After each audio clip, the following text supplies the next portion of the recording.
बच्चों, आप लोग मेले में घूमने जाते होंगे तो वहाँ आप इस प्रकार के तरह तरह के झूले देखते होंगे और इन झूलों में झूलना भी आपको बहुत पसंद होगा। आप इन झूलों की गतियों को ध्यान से देखिए, आपको क्या नज़र आ रहा है। आप खेल के मैदान में धावकों को वृत्ताकार ट्रैक में दौड़ते हुए भी देखे होंगे और इसके अलावा आप पंखे को तो प्रतिदिन घूमते हुए देखते ही हैं। क्या इन सब की गतियों में कोई समानता है? हाँ, इन सभी की गतियों में एक समानता है। वह यह है कि ये सभी एक निश्चित बिंदु के चारों ओर वृत्ताकार मार्ग में गति कर रहे हैं और बच्चों, इस प्रकार की गति को वृत्तीय गति कहते हैं। इसी प्रकार जब कोई कण एक निश्चित बिंदु को केंद्र मानकर उसके चारों ओर वृत्तीय पथ में गति करे तो उसकी गति को एक समान वृत्तीय गति कहते हैं। जैसे घड़ी के सुइयों की गति। घड़ी में आप जानते हैं कि इसमें जो सेकंड की सुई है वह हर 60 सेकंड में एक चक्कर पूरा कर लेती है। इसी प्रकार जो मिनट की सुई है वह हर 60 मिनट में या 1 घंटे में एक चक्कर पूरी करती है। इस प्रकार घड़ी की सुइयों की गति जो है वह एक समान वृत्तीय गति है। वृत्तीय पथ के किसी बिंदु पर खींची गई स्पर्श रेखा उस बिंदु पर कण के वेग की दिशा को प्रदर्शित करती है। आइए अब हम वृत्तीय गति से संबंधित कुछ महत्वपूर्ण भौतिक राशियों के बारे में जानने का प्रयास करते हैं। पहला, आवर्तकाल।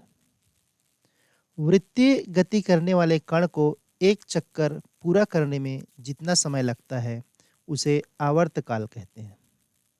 इसे परिभ्रमण काल भी कहा जाता है और इसे टी से व्यक्त किया जाता है। इसका मात्रक सेकंड और विमी सूत्र m0l0t होता है। यदि r त्रिज्या के वृत्तीय पथ में एक समान चाल v से कोई कण गति करता है तो उसका आवर्तकाल t बराबर एक चक्कर में तय की गई दूरी बटे एक समान चाल। अब वृत्तीय गति में हम जानते हैं एक चक्कर में तय की गई दूरी यानी उसके परिधि के बराबर होगा और ये होता है 2 पाई r और एक समान चाल को हम v से प्रदर्शित करते हैं।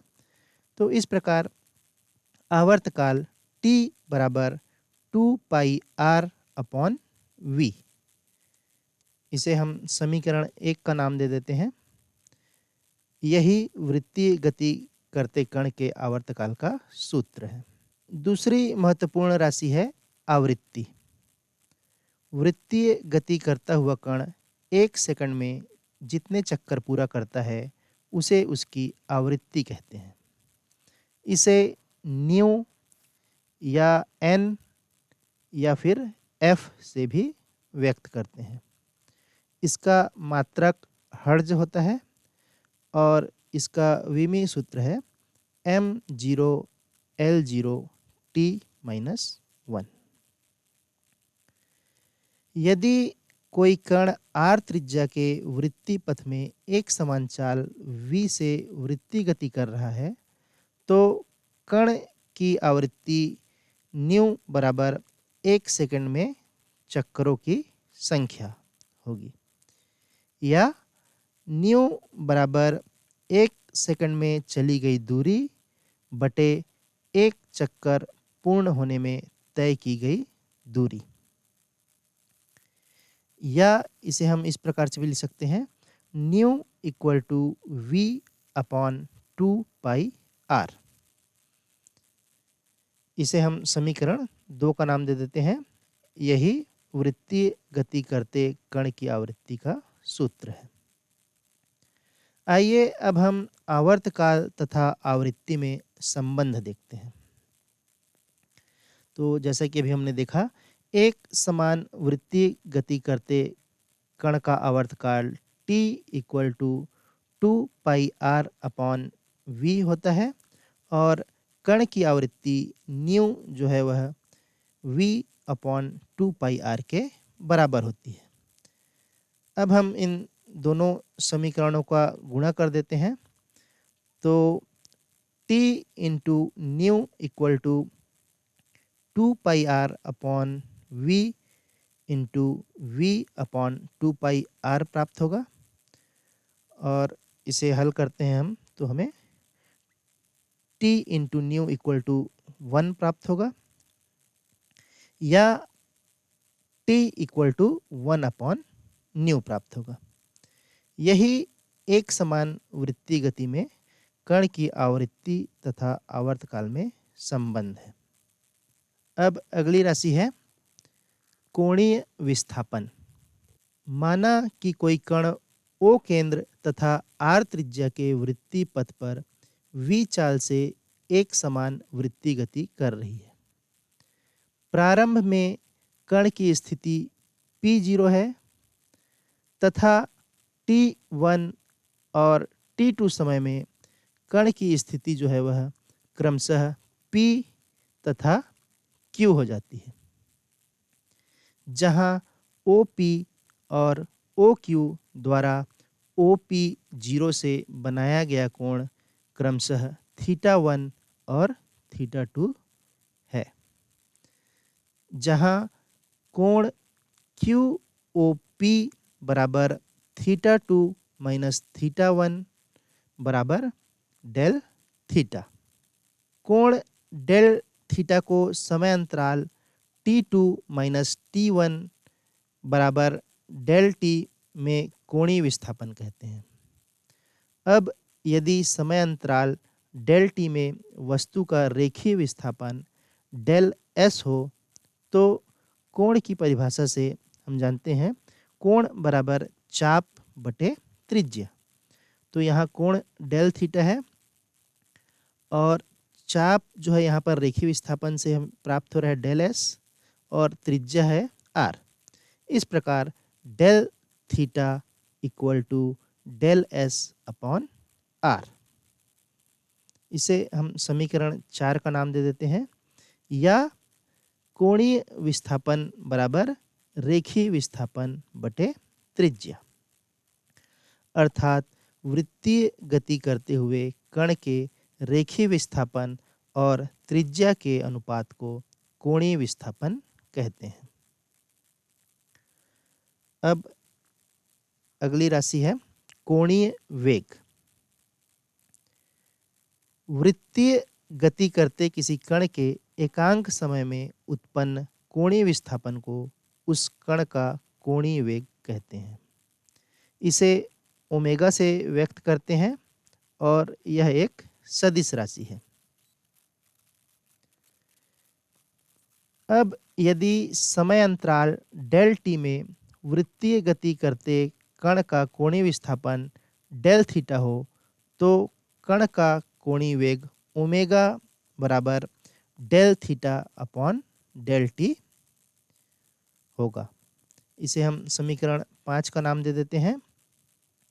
यदि वृत्तीय गति एक समान हो तो कण का कोणीय वेग ओमेगा बराबर थीटा अपॉन टी प्राप्त होगा। इसे समीकरण 6 का नाम दे देते हैं। अब यदि समय अंतराल डेल टी का मान अत्यंत सूक्ष्म हो तो कण के कोणीय वेग को तात्क्षणिक कोणीय वेग कहते हैं। इस प्रकार तात्क्षणिक कोणीय वेग ओमेगा बराबर limit del T tends to 0 del theta upon del t, या omega equal to d theta upon D t. कोणीय वेग का मात्रक रेडियन प्रति सेकंड होता है और इसका विमीय सूत्र m0 L0 t-1 होता है।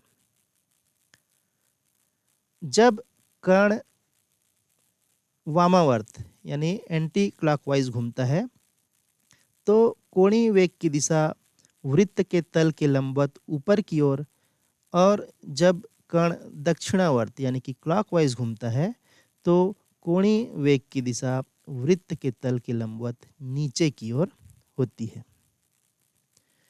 आइए अब हम आवृत्ति और कोणीय वेग में संबंध देखते हैं। वृत्तीय गति करता हुआ कण एक चक्कर में 2 पाई रेडियन कोण से घूमता है तथा इसमें लगा समय t होता है। अतः कोणीय वेग ओमेगा बराबर 2 पाई अपॉन टी। अब चूंकि आवृत्ति न्यू तथा आवर्तकाल t में हम जानते हैं कि nu equal to 1 upon T होता है, अतः omega equal to 2 pi nu प्राप्त होगा। यही कण के कोणीय वेग तथा आवृत्ति में संबंध है, अतः कोणीय वेग को कोणीय आवृत्ति भी कहते हैं। आइए अब हम अगली राशि देखते हैं, कोणीय त्वरण। किसी कण के समय के साथ कोणीय वेग में परिवर्तन की दर को कण का कोणीय त्वरण कहते हैं। इसे अल्फा से प्रदर्शित करते हैं, अतः कोणीय त्वरण अल्फा इक्वल टू कोणीय वेग में परिवर्तन बटे समय अंतराल, या फिर इसे हम इस प्रकार से भी लिख सकते हैं, alpha equal to D omega upon D T. अब हम जानते ही हैं कि ओमेगा जो है वह D theta upon D T के बराबर होता है, तो यहाँ पर हम ओमेगा का मान रखते हैं तो alpha equal to D upon D T into D theta upon D T प्राप्त होगा, या alpha equal to D two theta upon D T square. यही कोणीय त्वरण का सूत्र है। और कोणीय त्वरण एक सदिश राशि होती है जिसकी दिशा कोणीय वेग परिवर्तन की दिशा होती है। इसका एसआई मात्रक रेडियन प्रति सेकंड स्क्वायर और विमीय सूत्र m0 L0 t-2 होता है। आइए अब हम कोणीय वेग और रेखीय वेग में संबंध देखते हैं। मान लीजिए r त्रिज्या के वृत्तीय मार्ग में कोई कण ओमेगा कोणीय वेग से चक्कर लगा रहा है। कण की प्रारंभिक स्थिति p0 है तथा t एवं t प्लस डेल टी समय में कण की स्थिति क्रमशः p एवं q है। इस समय अंतराल डेल टी में कण का रेखीय विस्थापन डेल s तथा कोणीय विस्थापन डेल थीटा है। इस प्रकार कण का रेखीय वेग v equal to del s upon del T प्राप्त होगा तथा कण का कोणीय वेग omega equal to del theta upon del T होगा। अब कोण की परिभाषा से आप जानते हैं कोण बराबर चाप बटे त्रिज्या, तो यहाँ पर del theta equal to del S upon R प्राप्त होगा। इस प्रकार समीकरण 13 और 14 से ओमेगा बराबर del S upon R del T प्राप्त होगा। इसे समीकरण 15 का नाम दे देते हैं। इस प्रकार समीकरण 12 और 15 से omega equal to we upon r या v equal to r into omega, यही रेखीय वेग और कोणीय वेग में संबंध है। इस समीकरण की सहायता से कोणीय वेग की दिशा ज्ञात की जा सकती है। आइए अब एक उदाहरण देखते हैं। उस गतिपालक चक्र का कोणीय चाल ज्ञात कीजिए जो प्रति मिनट 240 चक्कर लगाता है। आइए इसे हल करते हैं। यहाँ पर प्रश्न के अनुसार थीटा जो है वह 240 गुणा 2 पाई रेडियन होगा या theta equal to 480 pi radian. समय t बराबर 1 मिनट, इसे अगर हम सेकंड में बदलें तो यह t जो है वह 60 सेकंड प्राप्त होगा। इस प्रकार कोणीय चाल ओमेगा बराबर थीटा अपॉन टी से omega equal to 480 pi upon 60, और इसे जब हम भाग करेंगे तो हमें 8 पाई रेडियन पर सेकंड प्राप्त होगा। इस प्रकार गतिपालक चक्र का कोणीय चाल 8 पाई रेडियन प्रति सेकंड होगा। वृत्तीय गति में त्वरण के लिए व्यंजक। यदि कोई कण एक समान चाल से वृत्त की परिधि के अनुदिश यानी कि वृत्तीय गति करता है तो इसका चाल नियत होते हुए भी इसके वेग में परिवर्तन होते रहता है। ऐसा इसलिए क्योंकि वृत्तीय मार्ग के प्रत्येक बिंदु पर कण की दिशा बदल जाती है। आइए इसे हम समझने का प्रयास करते हैं। जब हम किसी आयताकार मार्ग में चलते हैं तो आप देख रहे हैं इसके लिए हमें अपनी दिशा 4 बार बदलनी होती है। इसी प्रकार से षटकोणीय मार्ग में चलने के लिए जो दिशा है वह 6 बार बदल रही है, और अगर हम इसी प्रकार से 8 कोण वाले मार्ग में चलें तो इसके लिए हमारी दिशा जो है वह 8 बार बदलती है। इसी प्रकार से अगर 10 कोण होगा तो 10 बार बदलेंगे। आप देख रहे हैं कि जैसे जैसे कोणों की संख्या बढ़ते जा रही है उसका आकार जो है वह वृत्ताकार होते जा रहा है। तो इसका अर्थ यह हुआ कि वृत्तीय मार्ग के प्रत्येक बिंदु पर कण की दिशा जो है वह बदलेगी, यानी उसके वेग में परिवर्तन होगा, और वेग में परिवर्तन की दर को त्वरण कहते हैं। अतः हम कह सकते हैं कि वृत्तीय गति त्वरित गति होती है। यहाँ वेग का परिमाण नियत रहता है, इसलिए वेग की दिशा में त्वरण का अवयव शून्य होता है। अतः त्वरण की दिशा वेग की दिशा के लंबवत होती है। चूंकि वेग की दिशा सदैव स्पर्श रेखीय होती है, अतः त्वरण की दिशा इसके लंबवत त्रिज्यीय दिशा में होगी। आप देख रहे हैं कि त्वरण की दिशा केंद्र की ओर होती है, इसलिए इसे अभिकेंद्र त्वरण कहते हैं।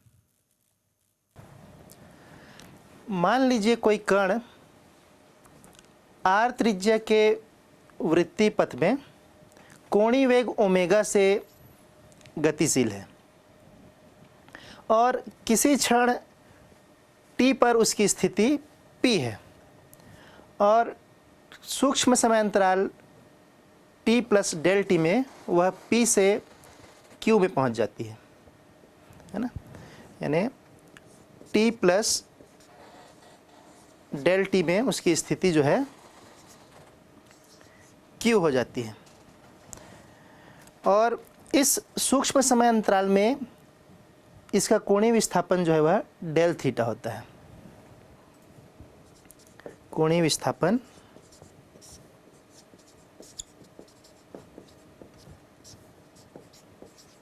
डेल थीटा है ना। इस प्रकार कोण POQ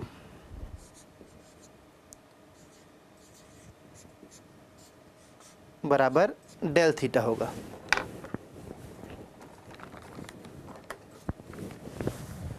अब यदि बिंदु P पर वेग v1 हो, मान लीजिए इस बिंदु P पर कण का वेग v1 है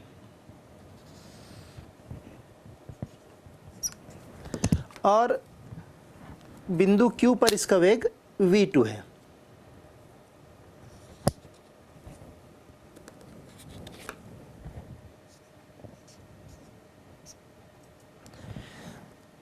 तथा P से Q के बीच जो विस्थापन है, रेखीय विस्थापन, वह मान लीजिए डेल S है।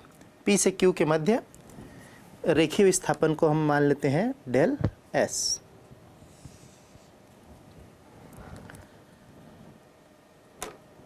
तो समय अंतराल डेल t में कण के वेग में परिवर्तन जो है वह v2 माइनस v1 हो, क्योंकि आप जानते हैं वेग में परिवर्तन जो है वह अंतिम वेग माइनस प्रारंभिक वेग होता है। तो इस प्रकार से वेग में परिवर्तन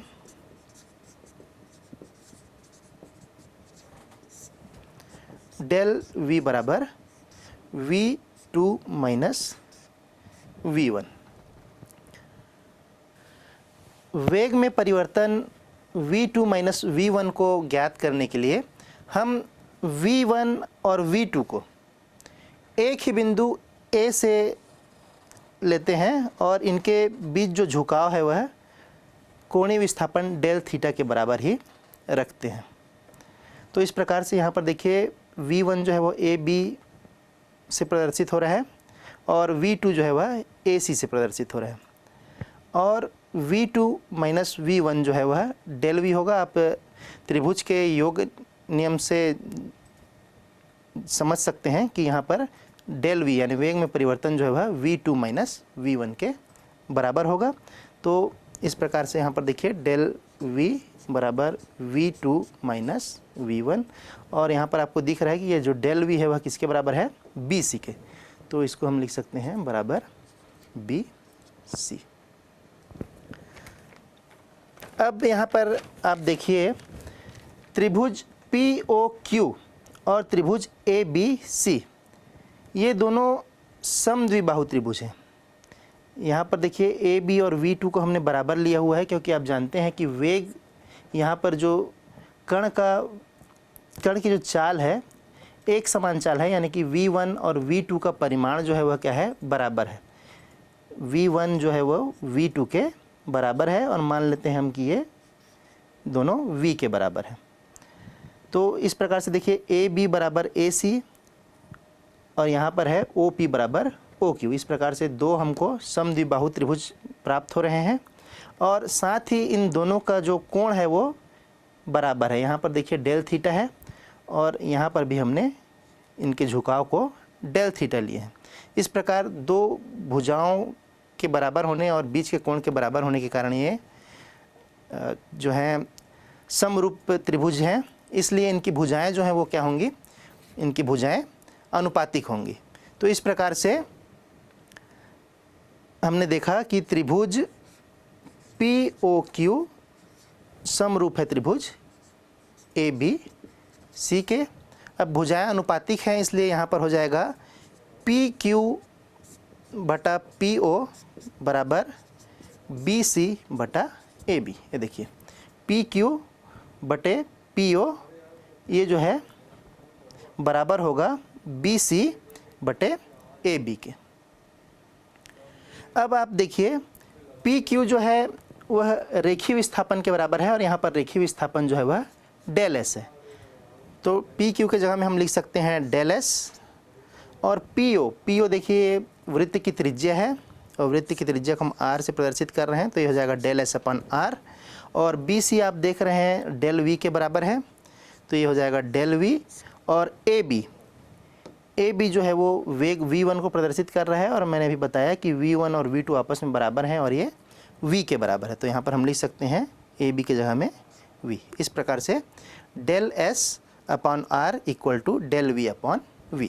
इसके बाद देखिए डेल V को हम एक साइड रखते हैं, वेग में परिवर्तन हम ज्ञात कर रहे हैं, इसलिए यहाँ पर वेग में परिवर्तन डेल V जो है वो इस प्रकार से हो जाएगा। V इस साइड आ जाएगा पक्षांतर होके, तो ये हो जाएगा V अपॉन R